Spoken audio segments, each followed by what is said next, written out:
Bonjour. Alors il n'y a pas si longtemps, je vous ai présenté donc un livre sur Gundam Seed et Astray Gundam qui était proposé par Dengeki Hobby Magazine. Et exactement sur le même principe, je vous propose de découvrir ce Gundam Seed Destiny Perfect Construction Guide with a Beautiful French Accent qui donc concerne Gundam Seed Destiny, on l'aura deviné, et Gundam Seed Destiny qui a donc fait suite à Gundam Seed tout court. Si je me rappelle bien, ça devait être peut-être en 2004 ou 2005. Ils avaient fait une petite pause à ce niveau-là et ils sont revenus avec Destiny qui pour moi d'ailleurs est très très décevant en termes d'histoire, en termes de personnages, en termes de développement de cette histoire. Ils ont, contrairement à Gundam Seed, repris les plus mauvais éléments des univers Gundam, alors que la première série était juste excellente. Mais ça, ce n'est que mon avis, parce que par contre, au niveau méca, ils ont quand même envoyé du lourd et des trucs assez sympas que j'aime bien. Il faut quand même bien l'admettre, à commencer par leur version des Zaku. Quoi qu'il en soit, donc... Voilà, j'en ai heurté mon trépied. Donc je disais, quoi qu'il en soit, donc ce livre date de 2005 et donc propose des variations autour des maquettes proposées à l'époque par Bandai autour de Gundam Seed Destiny. Donc ce que je vous propose, c'est de regarder à l'intérieur ce que ça donne. Avant que j'oublie, c'était quand même à 1800 yens, donc un peu plus cher que le précédent bouquin que je vous ai présenté.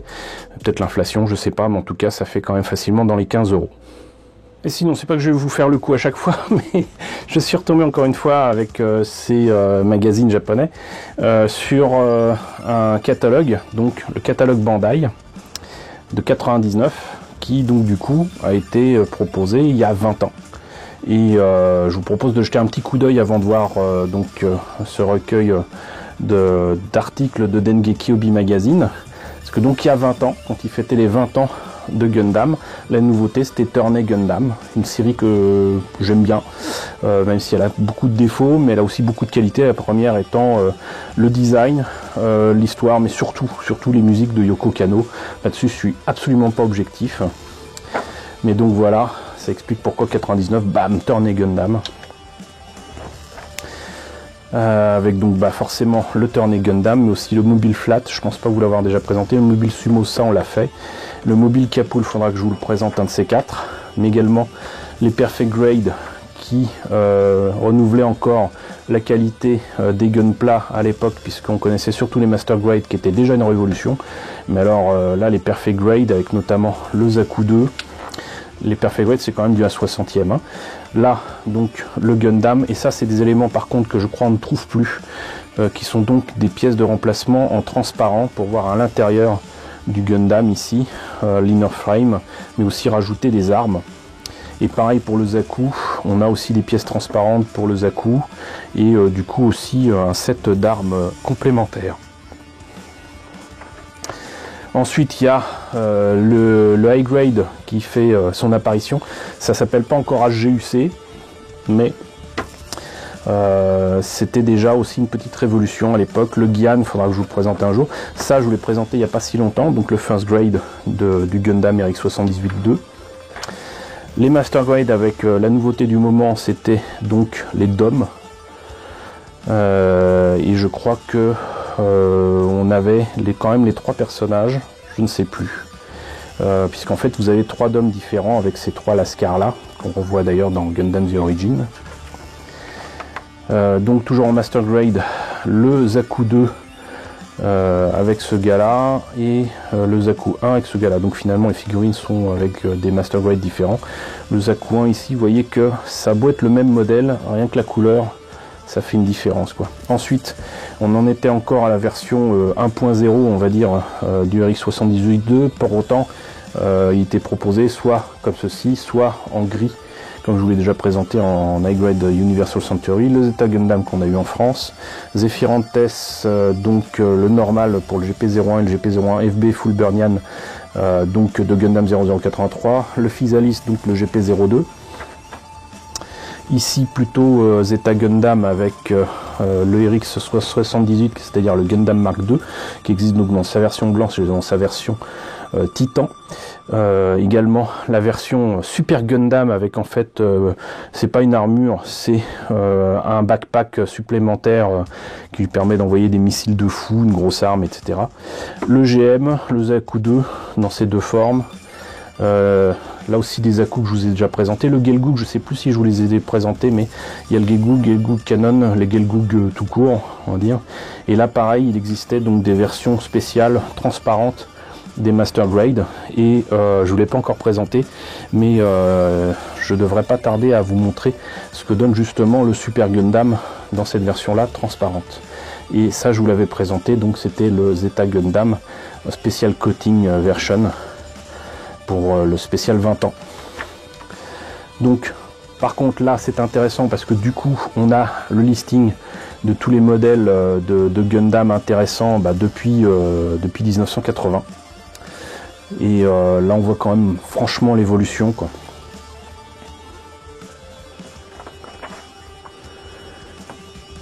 Ça indique aussi que les jeux commencent aussi à développer leur propre licence Gundam, on va dire.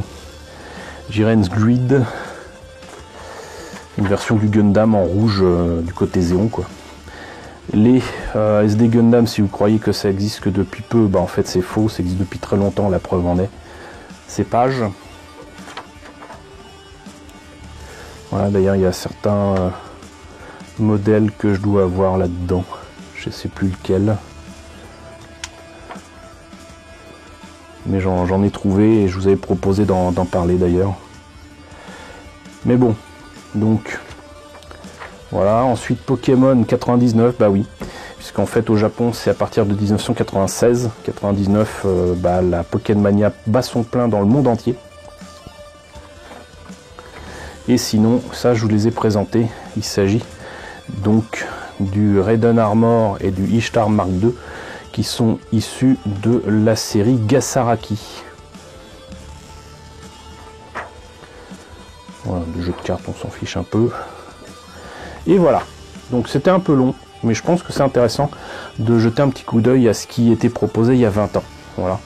Et ça, mine de rien, vous le verrez pas souvent. Hop, allez, on passe à ce livre-là. Alors, lecture à la japonaise. Et ici, on voit bien que effectivement, on est dans Gundam Seed Destiny. Là, je suis en train d'abîmer mon bouquin. C'est pas bien. Et là, vous avez l'Impulse Gundam, qui est piloté par le héros. Je dis héros parce que franchement, ce pleurnichard mériterait des baffes tout du long de la série. Il n'évolue pas, c'est une horreur. Le Zaku, au 1/100e, que je n'ai jamais eu qu'au 1/144 malheureusement. Je dis malheureusement parce que je l'aime bien. Voilà, c'est une variation du Zaku que je trouve assez sympa. Le Strike Freedom Gundam dont je n'ai jamais compris l'intérêt, puisqu'en fait c'est le Freedom avec des pièces du Strike et des articulations dorées. Alors j'essaye de ne pas abîmer le bouquin, excusez-moi. Et là on voit donc pas à pas comment améliorer la maquette selon Dengeki Hobby Magazine.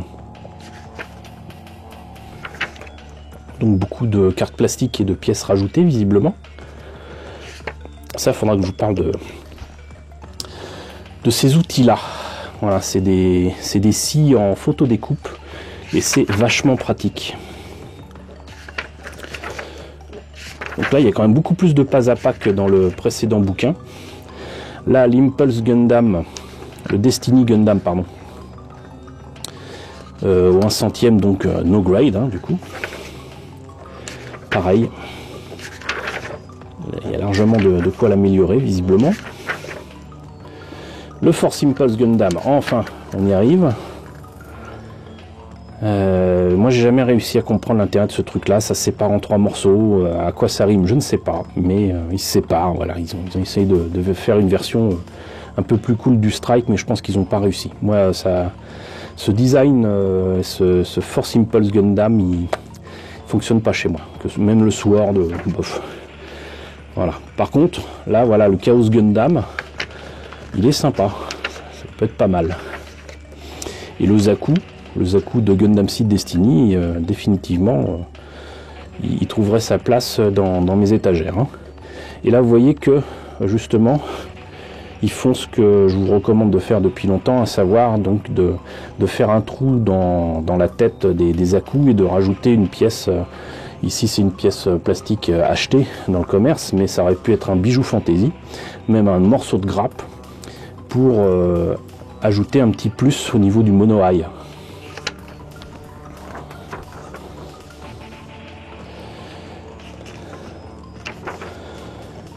Voilà. Beaucoup de travail à faire apparemment sur ces no-grade, y compris le fait d'ajouter du pointu sur les pics.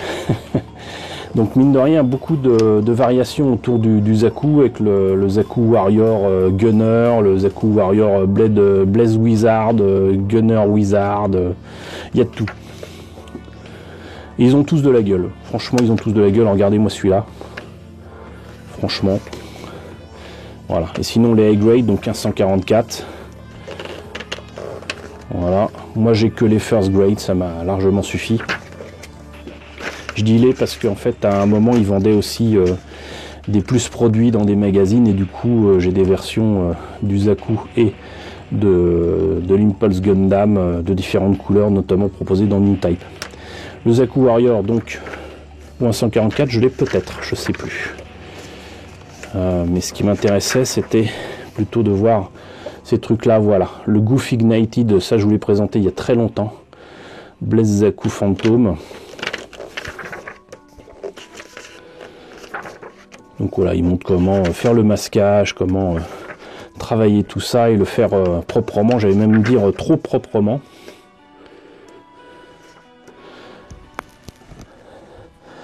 Le Justice Gundam, le Savior Gundam, voilà, celui-là j'aime bien. C'est Andrew Whitfield Custom, donc en fait c'est enfin un de ces engins quadrupèdes qui peuvent se transformer en Gundam, quoi. Voilà. Là il y a le Gaia Gundam qui fait ça, et le Andrew Whitfield qui est encore amélioré. Donc encore une fois plein de Zaku, du Goof, le High Type Maneuver pour le Jean, le Goof Ignited donc je vous ai présenté, et le Dome Trooper, je crois pas vous l'avoir encore présenté, mais ça ne saurait tarder. Donc comme vous voyez en fait c'est ni plus ni moins qu'une version Gundam Seed Destiny du Dome. Voilà, ils n'ont pas cherché vraiment beaucoup d'originalité. Et là visiblement c'est avec les first grade, hein. Et vous voyez que ça peut quand même avoir de la gueule. Supposé qu'on sache y faire. Ça permet de faire des choses vraiment sympas. Et là, ils présentent justement ce qu'ils ont fait avec tous les first grade. Et voilà, pour finalement peut-être 300 ou 400 yens, vous avez donc des kits sympas à mettre dans des dioramas. Là vous voyez, c'est encore une fois c'est un first grade et il est quand même super dynamique. Il a été travaillé pour. Pareil là, il n'y a pas nécessité de prendre des high grade, des perfect grade, des master grade, des real grade pour obtenir quelque chose d'aussi sympa que ce que vous voyez là. C'est juste vous qui ferez la différence. Là c'est les vaisseaux, ça, ce vaisseau là je vous l'ai présenté, hein, le Eternal, et le Archangel aussi, le Mobile à mort je sais plus si je l'ai. Enfin voilà, donc c'était la présentation de ce livre Perfect Construction Guide de Gundam Seed Destiny proposé par Dengeki Hobby Magazine en 2005, complété en bonus du Bandai Catalogue Plastic Model Kits de 99. J'espère que la présentation de ces documents vous a intéressé. N'hésitez pas à me dire ce qu'il en est dans la section commentaires, n'hésitez pas à liker, n'hésitez pas à partager, n'hésitez pas à vous abonner si ce n'est pas déjà le cas. Coucou aux nombreux abonnés qui nous ont rejoints ces derniers temps. Coucou aux grands anciens qui me suivent désormais depuis 4 ans. Merci à tous de votre fidélité, merci à tous surtout de votre soutien sur Tipeee et sur Paypal. Je vous laisse avec le générique de fin avec les contributeurs de la chaîne et je vous dis donc à très bientôt pour la présentation d'un nouveau bouquin.